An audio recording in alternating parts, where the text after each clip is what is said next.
As we all know, trauma devastates so much of our body and the world around us. There are a few differences, however, in how we process trauma depending on our age and our developmental stage.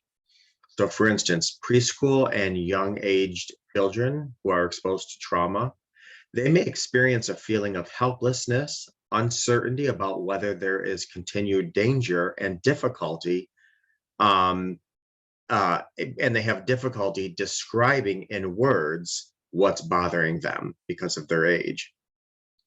Young children don't have the word capacity that adults do. This feeling of helplessness and anxiety is often expressed as a loss of previously acquired developmental skills. Um, Obviously, kids this age don't have the vocabulary, they don't have the developmental skills for this type of, to handle such trauma. At this age, children often lose some speech or toileting skills. Their sleep is often disturbed and they usually will have nightmares. Keep in mind, a lot of the things I'm going to be talking about throughout the stages, we all go through. Um, uh, just obviously, there's differences in the developmental stages from on the get, but also certainly how we respond to them. Um, Now, for school age children, they experience guilt or shame over what they did or did not do during a traumatic event. Teachers often comment that these children are having greater difficulties concentrating and learning in school. Children of this age, following a traumatic event, may complain of headaches and stomach aches without obvious cause. Children tend to use darker colors when they're coloring. This is an outward expression of how they feel on the inside. So, when they're drawing a house or a tree or their family, instead of using yellows or greens or reds or purples, it's often, your blacks or browns, it's more darker colors. And at this age, children usually engage in reckless or aggressive behavior. Now, adolescents, as you get a little older, adolescents exposed to a traumatic event feel self conscious about their emotional responses to the event. Feelings of fear, vulnerability, and concern over being labeled abnormal or different from their peers may cause adolescents to withdraw from family or friends. Adolescents often experience feelings of shame and guilt about the traumatic event and may express fantasies about revenge and retribution. And of course, when you're dealing with adolescence, which is your preteen teen, you got that whole amygdala which is growing at twice the speed as the frontal cortex, which is why a lot of times when you deal with teens, you're like, did you think about that before you did it? Well, no, not really, because your emotions are really guiding you at this point.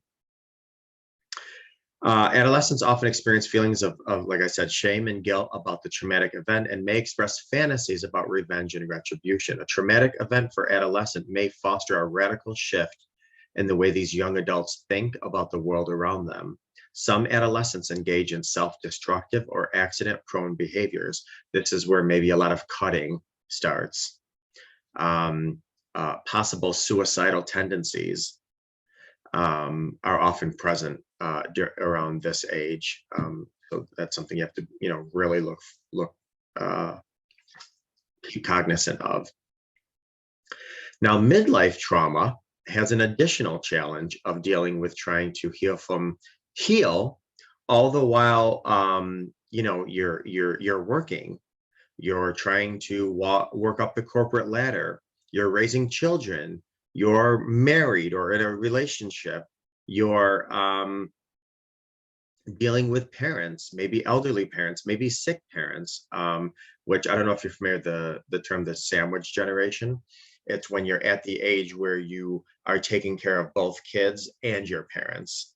So you have responsibilities above and below, and on top of marital issues and job issues and trying to work up the corporate ladder, all the while, church responsibilities, if you have any volunteer responsibilities, friendships, there's still life going on, your family and birthdays. And I mean, the middle, well, every developmental stage of life is difficult, but this is one where, man, it's no joke.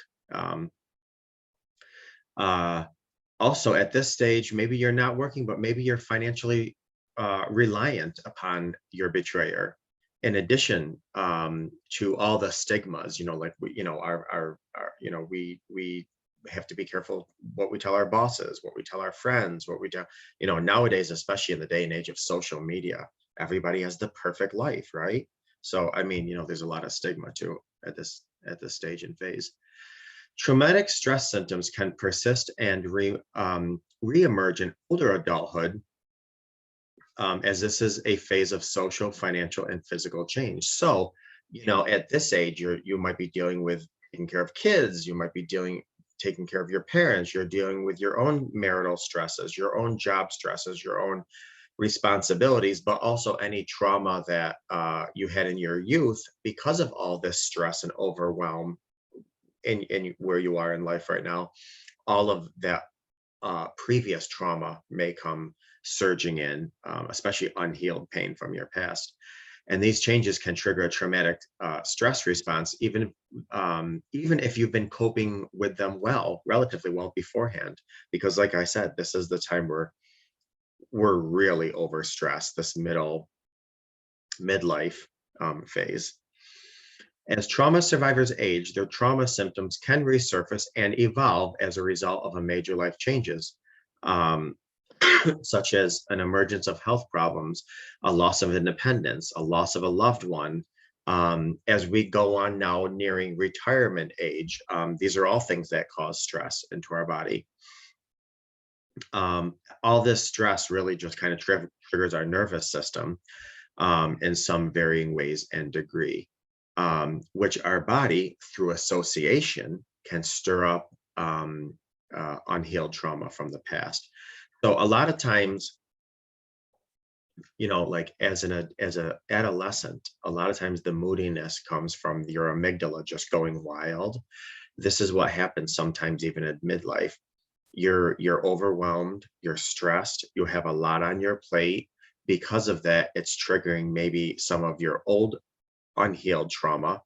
And now you got a plate of spaghetti that's spilling over because there's just too much spaghetti on the plate. All right, now we get into seniors. And some people consider seniors, 55 to, what have you, 95, 105. Seniors of trauma may have trouble seeking help with trauma symptoms or associated health consequences because older adults may not see the role of trauma in their health. Older adults may fear the stigma associated with their trauma history. We're now living in times where trauma is much more open and discussed, opposed to, say, decades ago, where trauma wasn't something that was so open. It wasn't something so discussed. You kind of pulled up your bootstraps, sucked it up, and went on with life. As the DSM develops, and as psychology develops and evolves, and as mental health gets more open and talked about, all of these things become much more, you have the ability to express them. That this wasn't the case years ago. And I'd probably venture to say years from now, mental health issues will be just an everyday topic, where we all discuss much more comfortably. At this age, healthcare providers may not recognize the signs or symptoms of trauma in older adults. Healthcare providers may not know how to provide treatment for trauma symptoms. Trauma symptoms in older adults can present differently than in younger individuals or be masked by other health conditions. For instance, as you might have a significant amount of trauma, hypothetically speaking, when you're 30 or 40. You don't deal with it, it's going to come out in some physical way, physical manifestation, maybe when you're in your 60s or 70s. So, that physical manifestation might be treated when the trauma that was possibly at the root of that is not being treated. Senior trauma survivors have limited access to person-centered, trauma-informed care, and that's for various reasons. Coping mechanisms previously used to deal with trauma triggers or symptoms may no longer be available or possible. And these coping mechanisms might include socialization with professional networks and physical activities such as exercise. There are countless coping mechanisms that advanced seniors don't have, such as the option of, let's just say your license was taken away from you as you age. Well, you can't jump in your car anymore and go for that much needed ride, or jump in your car and, go down the highway and scream, cry through a song. In the older seniors maybe don't have the physical capability of releasing that stress through exercise because maybe their mobility is limited, in the older years. And maybe a lot of the friends that they used to confide in maybe died off. So there's a lot of challenges, with the older seniors. So there are varying setbacks to each stage when dealing with trauma. When you're young, you may feel more helpless and may not have the mental capacity to understand that there is a possible safe world after healing. However, you also possibly have the support and comfort from parents that will help you navigate from pain and trauma. Now, of course, there are those people, such as my case, where you didn't have any, if your parents were adding to your trauma, not being there to support you through it. But there are still a tremendous amount of families out there, intact families out there, where they're invested and they're supportive and they're comforting to their young kids when they hear that they're going through pain or trauma. When you're older, you might have more resources financially, mentally, things like that, and you might understand certain reasons for trauma.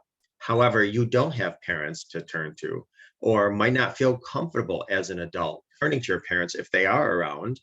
In the case of betrayal trauma, as an adult, because you have all the stigmas, and then there's all the shames and all that other. So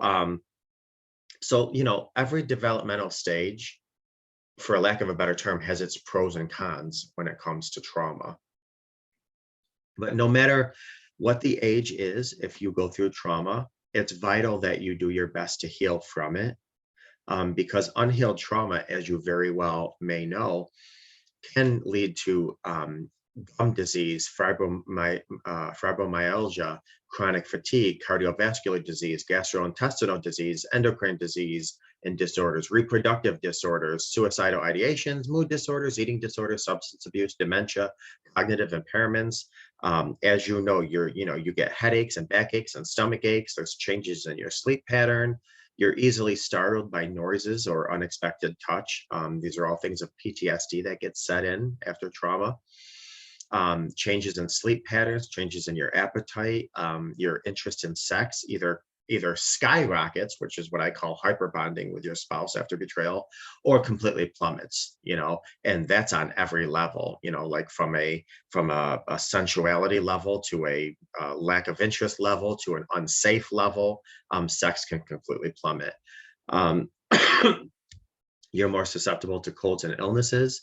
And I hope that's not the reason why I'm not feeling well right now. Increased use of alcohol and drugs, fear, depression, anxiety ramps up, outbursts of anger or rage. Lord knows if you've been betrayed, you understand that. Emotional swings, nightmares and flashbacks, re-experiencing the trauma, with those triggers. Tendency to isolate yourself, feelings of detachment, there's self-blame, there's survivor guilt or shame, diminished interest in everyday activities. I mean, how many days have we spent in our bed curled up in a fetal position, just wasting away the hours and the days, because there's a lack of just existing after betrayal. Disorganized thinking, your attention is off, and unfortunately so is your memory, especially after betrayal, because, well, first of all, there's so many things to think about, and second of all, you know betrayal is like somebody taking your filing cabinet of life, when everything's all in a neat filing cabinet, your life is in a neat filing cabinet, and somebody climbs a mountain with it, turns it upside down and empties it, and your files are like going all over for miles. It's like, you're uncertain of, did I do that? Was this true? Was it a dream? When did this happen? If it did, but your mind's all screwed up. Anyways, I'm going to end this class with some basic knowledge and ways to combat trauma as we do get older, because obviously if you're watching this, we're a little older than our teens. So if the challenge is you have more free time now, you have increased amounts of free time, because increased amounts of free time can make unpleasant memories more frequent.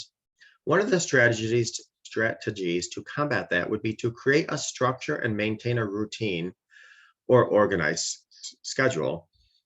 Spend more time on hobbies or doing other enjoyable activities that you may not have had time for earlier in life. For example, learn to play an instrument, bake, start a blog, make a scrapbook with old photos. If you don't keep your mind productive, your mind will keep you imprisoned. Let me repeat that. If you do not keep your mind productive after betrayal, your mind will keep you imprisoned. I actually did this last weekend. My family painted rocks. We just got some rocks and painted them. It was awesome time together. This weekend, I would like to make a vision board with my family. So, you're just kind of doing things that are productive. Not only are they bonding moments, they're fun, but they also keep your mind occupied. And productive, not just busy, because you can sit in a rocking chair and rock. That keeps you busy. It doesn't get you anywhere. Let's just say your challenge is a loss of purpose, especially around retirement, or as we age, sometimes life does happen to slow down. Not for all of us. Life speeds up for some of us. But one way to address this is to, like I was saying before, learn a new skill or volunteer, try to give back by mentoring others, become a tutor or an advisor, maybe volunteer. There's a lot of organizations nowadays where they'll allow you to volunteer via Zoom. One of my friends actually just started reading books to young kids on Zoom at various organizations, whether it's group homes or institutions. He gets into these characters. Some are funny, some are serious, whatever, and he reads book on Zoom. And it's a way that he just volunteers, and he loves it. He feels good about himself, keeps his mind young and productive. As we age, we start losing people. So one of the challenges is a loss of a loved one or losing loved ones. Try to have a network of supportive people. Maintain relationships with the people that you care about. Maybe even make new friends. For example, look for social groups who enjoy the same hobbies as you, or the same activities as you, or that want to learn like you. I don't care if it's gardening, crafting, painting rocks, what have you. A lot of local centers or libraries offer great sources to finding friends. And of course, as you know, most certainly online communities do too. Now, I do know this, social media is wonderful and the internet's wonderful, especially if you're somebody that's a little bit more careful nowadays with COVID and stuff. But we do need that social interaction, that personal one-on-one face-to-face stuff. So if you can do that, that would be ideal. And of course, one of the last things I want to say as we get older is our physical abilities. We're not able to, I was in the military and I was able to run like 2 miles in 13 minutes. Now I think I could probably walk 10 yards in 13 minutes. As you get older, that's one of the things that, kind of get compromised.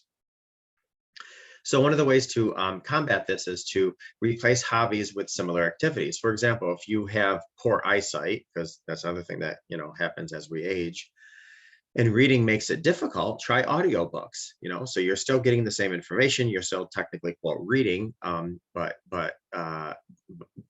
you're doing it in a different way.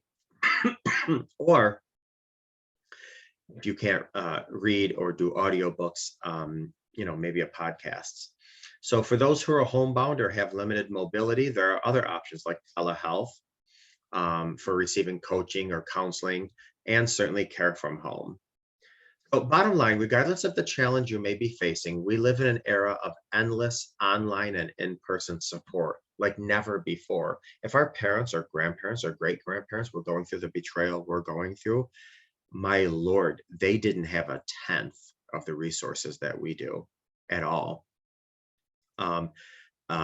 So really, tap into the many resources that our generation has afforded, and not only appreciate it, because like I said, our parents and grandparents weren't afford these luxuries, but more so than that, know that you deserve it.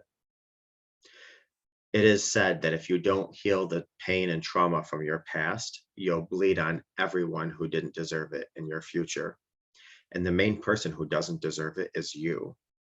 So I'm glad you're watching this class because that means you are putting yourself in a place to tell yourself you deserve to be healed. You're putting yourself first to get healed.